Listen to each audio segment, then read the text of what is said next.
প্রিয় বন্ধুরা, আসসালামু আলাইকুম। আমি আপনাদেরকে একদম সহজভাবে ঘরে থাকা উপকরণ দিয়ে কেএফসির ফ্রাইড চিকেন করে দেখাবো। একবার দেখে নিলেই বাহির থেকে কিনে আর কখনোই খেতে চাইবেন না। তাহলে চলুন শুরু করা যাক। প্রথমে আমি চিকেনটাকে কেটে নেব। এখানে আমি 1 কেজি পরিমাণ চিকেন নিয়েছি। আমি চিকেনের মাংসটাকে এমনভাবে কাটছি যেন হাড় অবধি পৌঁছায়। আপনারাও ঠিক এভাবে কেটে নেবেন।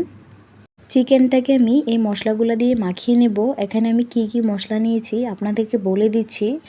এখানে আমি নিয়েছি 3 টেবিল চামচ গুঁড়া দুধ, 1 টেবিল চামচ হলুদের গুঁড়া, 2 টেবিল চামচ মরিচের গুঁড়া, 1.5 টেবিল চামচ জিরা গুঁড়া, 1.5 টেবিল চামচ ধনিয়ার গুঁড়া, 3 টেবিল চামচ আদা বাটা, 4 টেবিল চামচ টমেটোর সস, পরিমাণ মতো লবণ আর সাথে নিয়েছি লেবু।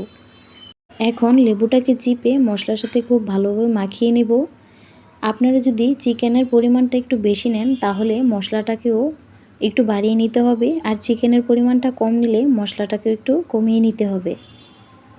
আপনারা এভাবে একবার বাসায় তৈরি করে খেয়ে দেখবেন, আপনাদের অনেক ভালো লাগবে আর কখনোই বাহির থেকে কিনে খেতে যাবেন না। আমি লেবুটাকে খুব ভালোভাবে চিপে নিয়েছি। এখন মশলার সাথে খুব ভালোভাবে মিক্স করে নেব।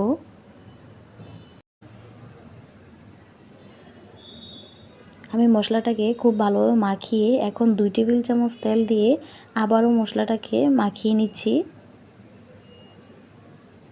এখন আমি চিকেনের পিসগুলা খুব ভালোভাবে মাখিয়ে নেব। আমি চিকেনটাকে কিভাবে মাখিয়ে নিচ্ছি আপনারা দেখলেই বুঝতে পারবেন। চিকেনের পিসগুলাকে এমনভাবে মাখাতে হবে যেন এখানেই হাফ রান্না হয়ে যায়। আমি বাকি চিকেনগুলোকেও ঠিক এভাবে মাখিয়ে নেব। আপনারা চাইলে কিন্তু সবগুলো চিকেন একসাথে দিয়েও মাখাতে পারেন, কোনো সমস্যা নেই। একটা একটা করে যে মাখাতে হবে তেমনটা না, আপনারা চাইলে সবগুলো পিস একসাথেও মাখাতে পারবেন। এই যে আমি সবগুলো পিস খুব ভালোভাবে মশলার সাথে মাখিয়ে নিয়েছি। এখন আমি ফ্রিজে আধা ঘন্টার মতো রেখে দেব। এখানে আমি 2 কাপ আটা নিয়েছি। 2 কাপ আটার সাথে দিয়ে দিচ্ছি 1 টেবিল চামচ লবণ আর 1 টেবিল চামচ মরিচের গুঁড়া।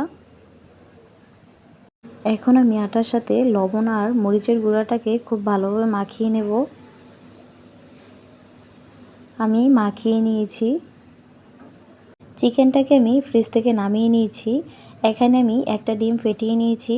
ডিমটা দিয়ে চিকেনটাকে খুব ভালোভাবে আবারও মাখিয়ে নিতে হবে। আমি চিকেনটাকে মাখিয়ে একটা সাইডে রেখে দিলাম আর চুলাতে বসিয়ে দিলাম একটা পাইপ্যান। পাইপ্যানটা গরম হয়ে আসলে দিয়ে দেব পরিমাণ মতো তেল। তেলটা মিডিয়াম আঁচে গরম হতে হতে আমি বাকি প্রসেসগুলো করে নিচ্ছি। নিয়ে নিচ্ছি 1 টুকরা চিকেন। চিকেনটাকে এখন আমি আটার সাথে মাখিয়ে নিচ্ছি। আপনারা দেখুন আমি কিভাবে মাখিয়ে নিচ্ছি।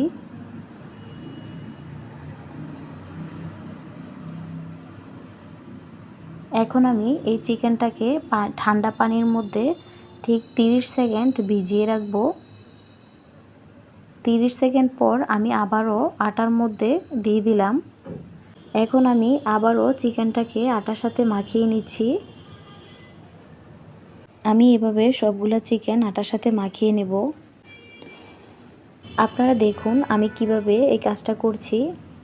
আটার সাথে চিকেনটাকে মাখিয়ে খুব ভালোভাবে ঝেড়ে নিতে হবে যেন আটা গায়ে লেগে না থাকে। আমি চিকেনটাকে আটার সাথে চেপে চেপে খুব ভালোভাবে মাখিয়ে নিয়েছি আর ঝেড়ে নিচ্ছি। তেলে দেওয়ার আগে চিকেনটাকে খুব ভালোভাবে ঝেড়ে নিতে হবে। এখন আমি চিকেনের পিসটা তেলে দিয়ে দিলাম। চুলার আঁচটা মিডিয়াম টু লো আঁচে রেখে আমি চিকেনগুলোকে ভেজে নেব। চুলার আঁচটা বেশি আঁচে রাখলে চিকেনের উপরের পাটটা পুড়ে যাবে, ভিতরের পাটটা হবে না। চিকেনগুলোকে একটু সময় নিয়ে ভাজতে হবে। আমার এই চিকেনগুলো ভাজতে প্রায় 10 মিনিটের মতো লেগেছে। চুলার আঁচটা মিডিয়াম টু লো আঁচে রেখে 10 মিনিটের মতো ভেজে নিতে হবে। আমি চিকেনগুলোকে ভেজে নিয়েছি, এখন তুলে নেব। বাসায় এভাবে বাচ্চাদেরকে তৈরি করে দিবেন, তাহলে দেখবেন বাহির থেকে আর কখনোই খেতে চাইবে না। আমার এই রেসিপিটা যদি আপনাদের ভালো লাগে তাহলে প্লিজ আমার ভিডিওতে একটা লাইক দিয়ে দিবেন। আপনার একটা লাইক আমার কাছে অনেক মূল্যবান।